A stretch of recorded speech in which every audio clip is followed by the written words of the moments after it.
영상에서 주는 메시지를 잘 들으셨죠? 부활절을 맞이해서 조금 더 생각해보는 시간을 갖고자 우리가 영상으로서 먼저 메시지를 나누었습니다. 예수님의 부활은 단순히 죽은 사람이 살아났다라는 이야기가 아니에요. 죽은 사람이 다시 살아났다라고 하는 이야기는 사실 지금 우리에게도 종종 들리는 이야기입니다. 사람이 죽었는데 심폐소생술을 해서 살아났다. 사람이 죽은 줄 알았는데 병원에서 다시 살아났다. 어떻게 된 영문인지 모르겠다. 이런 이야기들이 심심치 않게 들리죠. 그러면 사람들이 참 신기하다. 뭔가 특별한 일이 일어났나 보다. 우리가 알지 못하는 어떤 무슨 일이 일어났나 보다 정도로만 생각을 합니다. 그 이상의 의미를 생각하지는 못해요. 그러나 예수님께서 다시 살아나셨다라는 것은 그분께서 그 전에 주장하셨던 그 모든 것들, 그분의 제자들마저도 이해하지 못했던, 세상 그 누구도 이해하지 못했던 그 메시지가 사실이었다고 증명되는 사건이었습니다. 그래서 제자들의 인생을 보면 그 부활을 경험하기 이전과 이후, 성령으로 인해서 감동되기 이전과 이후가 180도로 달라지게 됩니다. 그래서 이 부활이 없으면 그들의 삶이 설명이 되지 않는 거예요.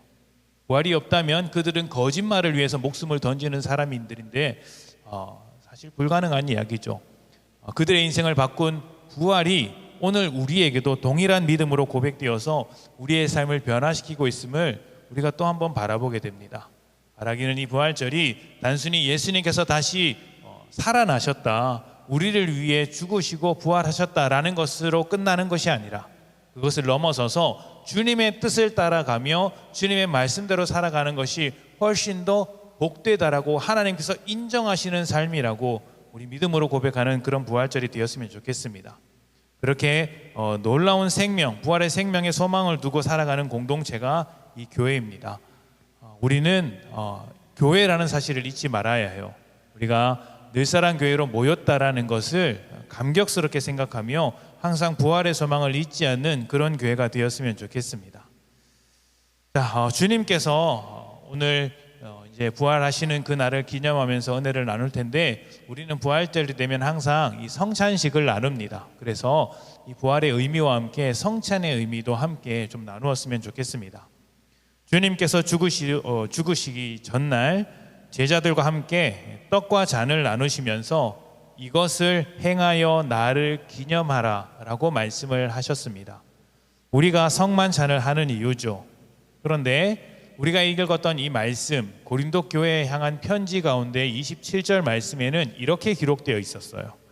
누구든지 주의 떡이나 잔을 합당하지 않게 먹고 마시는 자는, 그러니까 성만찬을 참여하되 합당하지 않은 모습으로 참여하는 자는 주의 몸과 피에 대하여 죄를 짓는 것이다.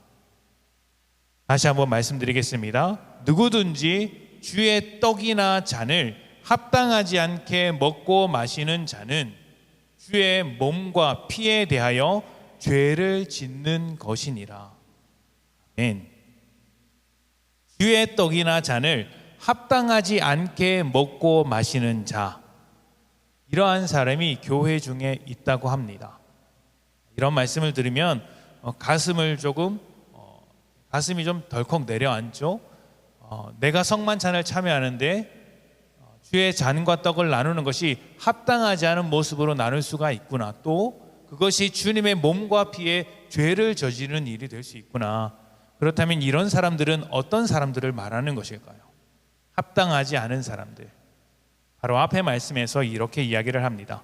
고린도전서 11장 20절부터 22절입니다. 고린도전서 11장 20절부터 22절 우리 다 같이 읽어볼까요? 자, 시작.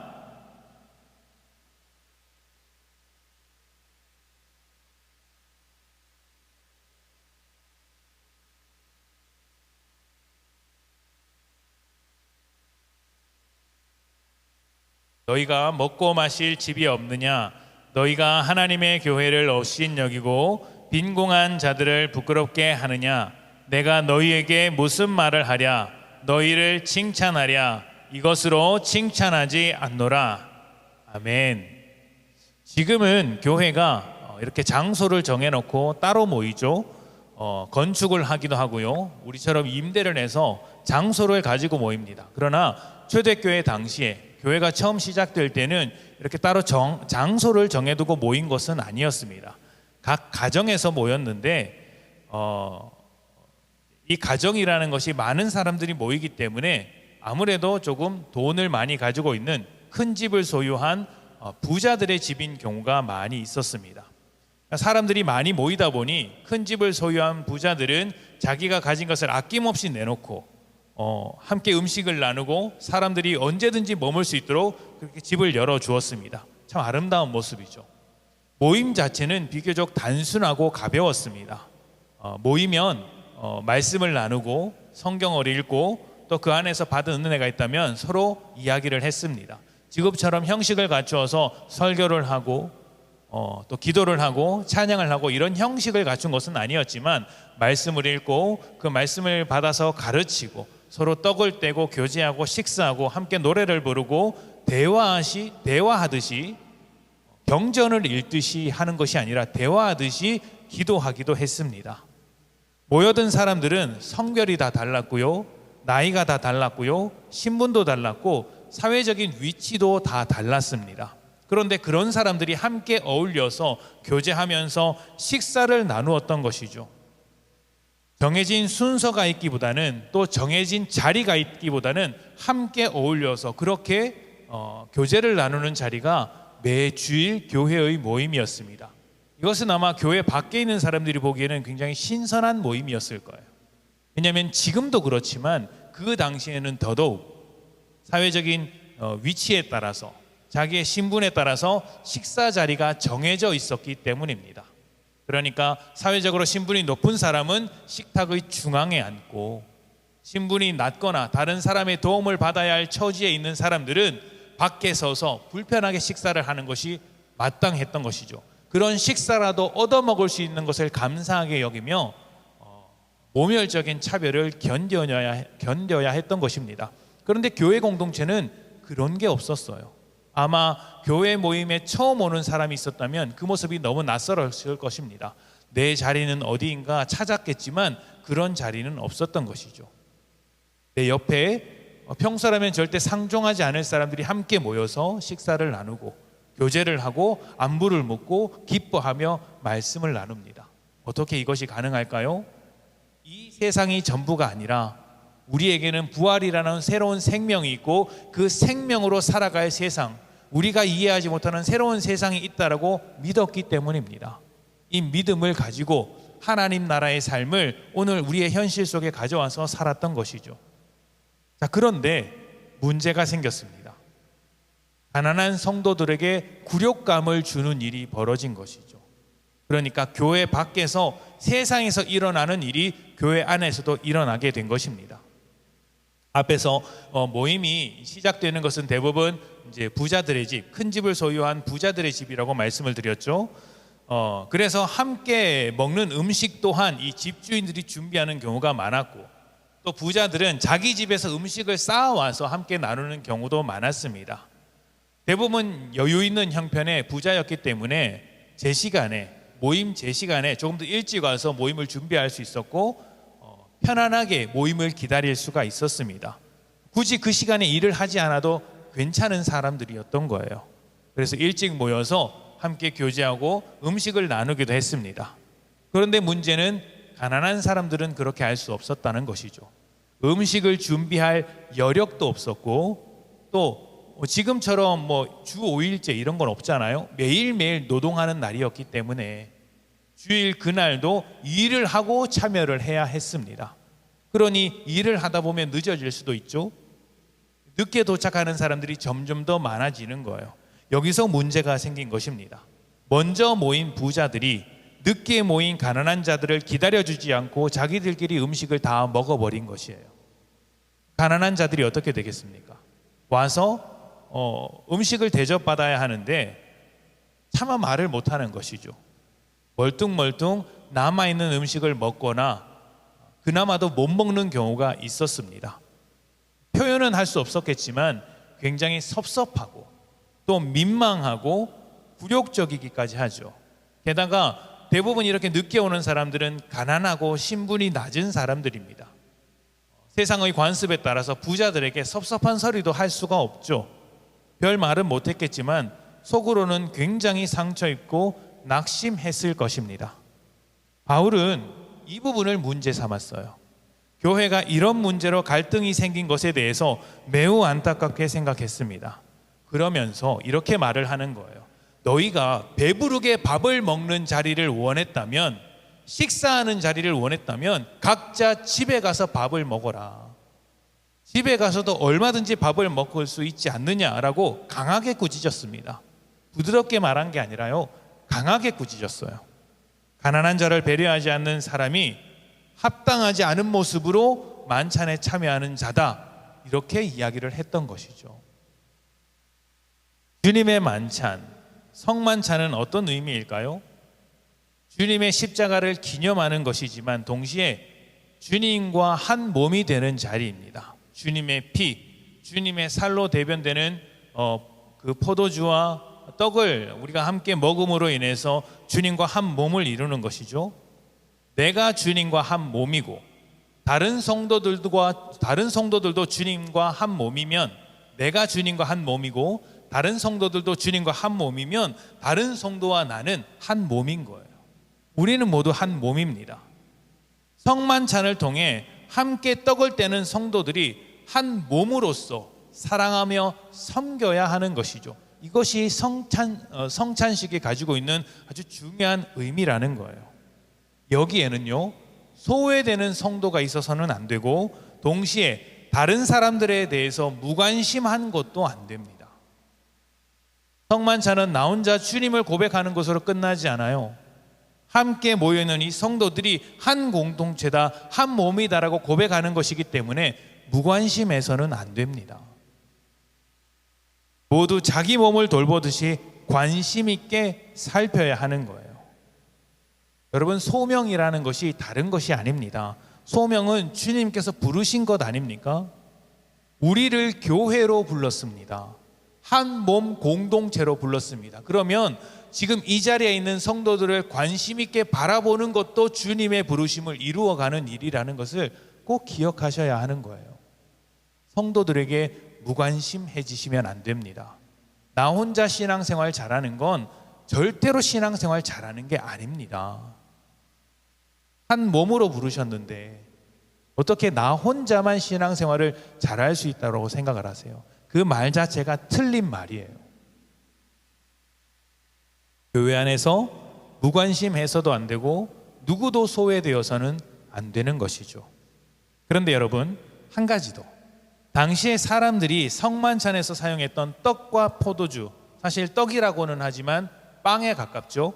어쨌든 이 떡과 포도주는 당시에 매우 일상적인 음식이었어요. 매일 먹는 음식이었어요. 특별한 음식이 아니었어요. 우리로 따지면 포도주니까 밥과 막걸리라고도 할 수 있는데, 이게 막걸리라고 하기엔 좀 그러니까 커피라고 합시다. 밥과 커피를 나누는 것이었어요. 성만찬에. 그런 의미, 그런 정도의 음식이었던 것이죠. 그러니까 성찬식은 교회가 모일 때마다 식사 자리를 했는데 그 식사 마지막에 떡을 떼며 잔을 나누면서 성찬을 가졌던 거예요. 매 모임마다 그렇게 했던 것이죠. 그러니까 매번 나누는 식사 자리가 곧 성찬식이었던 거예요. 매번 나누는 식사 자리가 성찬식이었다는 것이죠. 저는 우리 교회가 1년에 한 번 성찬식을 하고 있지만 사실 매주 예배를 마치고 식사를 나누는 그 자리도 성찬식이라고 생각을 합니다. 함께 음식을 나누면서 서로의 몸됨을 새기고 서로를 돌보는 자리이기 때문에 성찬식이죠. 그 자리는, 우리가 주일 예배 마치고 한 끼 먹는 그 자리는 그냥 한 끼 때우는 자리가 아니에요. 집에 가서 밥하기 싫어서 교회에서 주는 밥 먹고 가는 자리가 아니라는 겁니다. 잘 드시려면 그냥 주변 식당에 가서 드시면 됩니다. 그러니까 우리 교회 식사를 준비하시는 우리 집사님들의 입장에서는 좀 섭섭할지 모르겠지만 우리 교회에서 제공하는 콩나물밥보다 훨씬 더 맛있는 음식이 교회 주변에 널려 있어요. 그렇지 않습니까? 아멘 하시면 안 되는데 한 끼 맛있게 드시려면 그거 드시면 됩니다. 나가서 사 드시면 돼요. 우리가 식사하는 이유는 한 끼 때우기 위한 게 아니라 교제하기 위함인 거예요. 한 몸된 공동체로서 살아가기 위한 것이에요. 그래서 식사를 하면서 뭘 하셔야 되냐면 사는 이야기를 하는 거예요. 이렇게 살았다, 저렇게 살았다. 친해지기 위해서 그렇게 하는 것이지만 또한 식사하면서 눈치를 한번 보십시오. 누가 불편한 모습이 있는지 아니면 사는데 어떤 문제가 있는 것은 아닌지 한번 보십시오. 밥 먹는 모습만 잘 살펴봐도 그 사람이 어떤 불편한 점이 있는지 없는지를 확인할 수 있지 않습니까? 저 사람이 오늘따라 밥을 잘 못 먹네. 저 사람이 오늘따라 밥을 많이 먹네. 뭔가 일이 있나 보다. 좋은 일이 있나 보다. 나쁜 일이 있나 보다. 슬픈 일이 있나 보다. 왜 밥 안 먹고 그냥 갈까? 궁금해야 하지 않습니까? 한 몸인데 그걸 보라고 예배 후에 함께 식사를 하는 거예요. 한 끼 때우는 게 아니라 그것을 위하여서 함께 식사를 하는 것입니다. 예배는 죽도록 끝나는 것이 아니에요. 식사하며 함께 교제하는 것까지가 예배입니다. 물론 우리가 헤어지고 나서도 각자의 삶을 살아가는 예배를 드리죠. 각자 삶에서 예배를 드립니다. 그러나 늘사랑교회의 공동체 예배는 축도로서 끝나는 것이 아니라 식사를 하고 서로를 돌아보는 모임까지 다 해야 마치는 거예요. 그게 하나님께서 다 받으시는 예배인 겁니다. 하나님께서 우리를 한 몸으로 만드셨는데 그러한 자리를 우습게 생각한다면 우리의 예배가 온전한 예배라고 할 수 있겠어요? 또 성도들에게 관심 없는 무관심한 그런 예배자가 합당하지 않은 모습으로 성찬에 참여하는 것과 같이 합당하지 않은 모습으로 예배를 드리고 있는 것이라고 말할 수 있지 않을까요? 주님께서는 예배를 하기 전에 제사보다 순종이 앞선다라고 말씀을 하셨고, 혹시 형제들 간에 다툼이 있다면 그 다툼부터 해결하고 오라, 다툼부터 해결하고 예배를 드리라고 말씀을 하셨습니다. 어떤 의미죠? 이 예배가 한 몸으로서 드리는 예배여야 한다라는 거예요. 한 몸을 지키는 자가 예배를 드리기에 합당한 자, 한 몸을 지키는 자가 성찬을 드리기에 합당한 자라고 이야기를 하는 것이죠. 세상에서는 높은 사람의 자리가 정해져 있고 낮은 사람의 자리가 정해져 있지만 우리의 식사 자리는 그런 것이 없습니다. 저는요, 우리 교회 식탁이 이제 사각형이 제일 효율적이기 때문에 사각형으로 만들어져 있지만 제 마음 같아서는 게 원형이었으면 좋겠어요. 어디에 앉아도 똑같을 수 있는 원형이었으면 좋겠다라는 생각이 듭니다. 어찌되었든 우리의 식사 자리는 자리가 정해져 있지 않아야 하는 거예요. 부탁드립니다. 목사님 여기 앉으세요 하지 마세요. 저는 알아서 제일 불편한 자리에 앉습니다. 여러분도 내 자리는 여기 이런 거 정해두지 마시고 아무나 가서 아무나의 옆에 앉으셔서 그 사람에게 말을 한번 걸어보는 것입니다. 한 몸이 되어가는 것이죠. 세상에서 찾아볼 수 없는 모임은 식사 자리에서 완성이 된다는 것을 잊지 마십시오. 성찬식으로서 주님의 몸을 고백하시고 또 식사 자리에서 은혜를 나누시기를 부탁드립니다. 이 성찬을 통해 주님을 기념하고 주님의 한 몸으로서 살아가는 늘사랑교회 성도님들이 되시기를 축복합니다. 아멘.